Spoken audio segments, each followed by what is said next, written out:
वाजवायचं. ते तुंतुन वाजवण्यापेक्षा तुम्हाला जे 2 महिन्याला गाड्या तुमच्या बदलल्या जात आहेत, आलिशान गाड्या येतात, तिथल्या जनतेला कळू दे की कुठल्या उत्पन्नातून तुम्ही येतायत, कुठला व्यवसाय धंदा मोठा सुरू केला, लोकांना कळू देत ना. आपल्याशी थेट संवाद साधणाऱ्या महासंवाद या मराठी YouTube चॅनलला सबस्क्राइब करा, लाईक करा, शेअर करा. धन्यवाद. 1 वर्षापूर्वी जर हा प्रकल्प सुरू झाला असता तर हे आरक्षित केलेलं पाणी आपल्याला मिळालं असतं. खरं तर आठमाई पाणी मिळण्यासाठी आपल्याला 2.5 TMC पाण्याची जे गटापूरला जादा पाण्याची आवश्यकता आहे, पण प्रत्यक्षात 1.1 TMC एवढंच पाणी आपल्याला मिळालेलं आहे.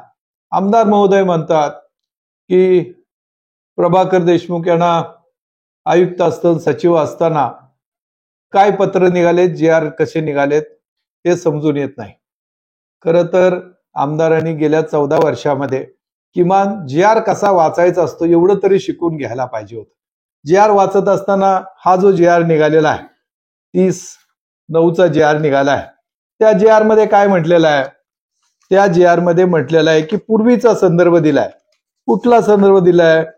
तर टेंबूच्या बाबतीत जे पत्र दिलंय 30/9चं पत्र आहे, त्याच्यामध्ये शासनाचा निर्णय 29/4/22चा नमूद केलाय आणि 29/4/22ला महाविकास आघाडी सरकारनं टेंबूसाठी जे 8 TMC पाणी रिझर्व केलं टेंबूचं, त्याच्यामधून 2.5 TMC पाणी मानखटावला दिलेलं आहे. म्हणजे 29/4/2022ला 2.5 TMC पाण्याची मंजुरी झाली असं इरिगेशन डिपार्टमेंटनी त्यांच्या पत्रात नमूद केलंय. इरिगेशन डिपार्टमेंटनी त्याप्रमाणे सांगलीच्या विभागाने कृष्णा खोरे महामंडळाकडे त्या ठिकाणी सर्वे आणि एस्टिमेट करायला पैशाची मागणी केली. सर्वे आणि एस्टिमेट करायला पैसे मंजूर झाले, त्याचा सर्वे झाला आणि तो सर्वे होऊन एस्टिमेट होऊन आज अंतिम मंजुरीला शासनाकडे गेलेला आहे.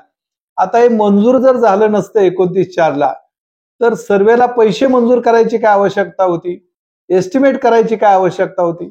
त्यामुळे 29/4ला मंजूर झालं, त्याचं एस्टिमेट झालं आणि कृष्णा खोरे लवादाचं जे एकूण पाणी आहे सांगलीला, सातारला सर्व ठिकाणी दिलेलं आहे, त्याचा आढावा घेतलाय आणि त्याच्या आढाव्याला फेर मान्यता दिलेली आहे. हे नव्यानं मान्यता 30/9ला दिलेली नाही ही वस्तुस्थिती आहे. त्यामुळे टेंबूचं 2.5 TMC पाणी हे जयंत पाटील साहेबांनी 29/4/2022लाच मंजूर केलं ही वस्तुस्थिती आहे. ती रेकॉर्डवरती आपल्याला मांडायची आहे. त्याशिवाय महाविकास आघाडीच्या काळामध्ये तत्कालीन उपमुख्यमंत्री आदरणीय अजितदादा पवार साहेबांनी औंधसाठी 1.25 TMC एवढं पाणी नव्यानं आरक्षित केलेलं आहे. म्हणजे महाविकास आघाडी सरकारच्या काळामध्ये 3.75 TMC एवढं पाणी नव्यानं आरक्षित केलेलं आहे. आत्ताच्या सरकारने उत्तर मानसाठी 1.1 TMC एवढं पाणी आरक्षित केलंय. आमची मागणी त्या ठिकाणी 2.5 TMC होती, कारण 4 महिन्यासाठी पाणी सोडून आमचा प्रश्न मिटत नाही.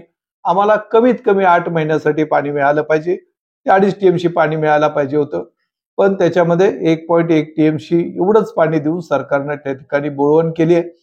माझं असं मत आहे की जर कार्यक्षमता दाखवली असती, जलनायक म्हणून स्वतःला पाठ बडवून घेणाऱ्या लोकांनी जर कार्यक्षमता दाखवली असती तर लोकप्रतिनिधींच्या कार्यक्षमता दाखवण्यामुळं मान तालुक्यामध्ये सुबत्ता आली असती, इथला दुष्काळाची दाहकता कमी झाली असती.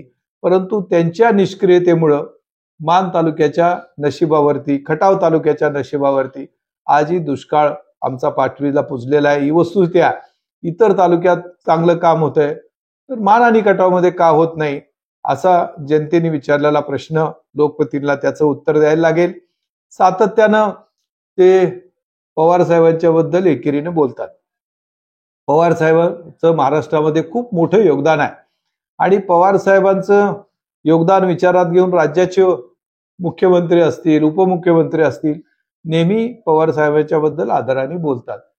पण आमदार मात्र त्यांना बारामतीचा गडी अशी एकेरी उल्लेख करतात. खरं आमदारांची पात्रता काय, त्यांनी बोलावं काय याच्याबद्दल त्यांनी भान ठेवायची गरज आहे. थोडं शुद्धीवर राहिलं, नीट बोललं तर मला वाटतं की काय अडचण येणार नाही. एवढं तरी तारतम्य त्यांनी ठेवायची अपेक्षा आहे. अनेक वेळेला माझ्या प्रॉपर्टीबद्दल बोलतात. त्यांनी याच्याबद्दल तक्रारी केल्या होत्या. महसूल खात्याने त्याची चौकशी केली, त्यात तथ्य नाही म्हणून सांगितलं. अँटी करप्शननी चौकशी केली, त्याच्यात काही तथ्य नाही आरोपात असं सांगितलं. कोर्टाने सांगितलं की आरोप खोटे आहेत. आणि मग सन्माननीय आमदार महोदयांनी विधानसभेमध्ये प्रश्न उपस्थित केला आणि त्यावेळेला तत्कालीन मुख्यमंत्री देवेंद्र फडणवीस साहेबांनी विधानसभेमध्ये सांगितलंय की माझ्यावर जे आरोप केले त्याच्यामध्ये कुठल्याही प्रकारचं तथ्य नाही, कारण मी जे प्रॉपर्टी माझी आहे त्याचं प्रत्येक गोष्ट मी केंद्र शासनाला कळवलेले आहे. आता असं असताना हे तुंतुन किती दिवस वाजवायचं? ते तुंतुन वाजवण्यापेक्षा तुम्हाला जे 2 महिन्याला गाड्या तुमच्या बदलल्या जात आहेत, आलिशान गाड्या येतात, तिथल्या जनतेला कळू दे की कुठल्या उत्पन्नातून तुम्ही येत आहेत, कुठला व्यवसाय धंदा मोठा सुरू केला, लोकांना कळू देत ना. माझी विनंती आहे की बोलताना लोकप्रतिनिधी थोडं तारतम्य ठेवावं. आंघोळी करण्यात वेळ घालवण्यापेक्षा प्रत्यक्षात जे आरक्षण मंजूर झालेलं आहे पाण्याचं, ते जर 12.62 TMC पाणी गेल्या 14 वर्षामध्ये तुम्ही देता आला असतं तर तुमची कार्यक्षमता सिद्ध झाली असती. दुर्दैवानं तुमच्या निष्क्रियतेमुळं मान तालुक्याला पाणी मिळालं नाही. वस्तुस्थिती आहे. त्याच्यापेक्षा तुम्ही जर स्वतःला जलनायक समजत असाल तर मग हे पाणी का तुम्ही देऊ शकला नाही ह्याचं उत्तर तुम्हाला लोकांना द्यायला लागेल, कारण तुम्ही लोकप्रतिनिधी म्हणून गेले 3 टर्म या ठिकाणी काम करताय आणि मग लोकांना फसवणुकीचा अशा प्रकारे तुम्ही बिजवडीला सांगितलं की 6 महिन्यात पाणी देतो, आता सांगताय की आरक्षण मंजूर झालंय.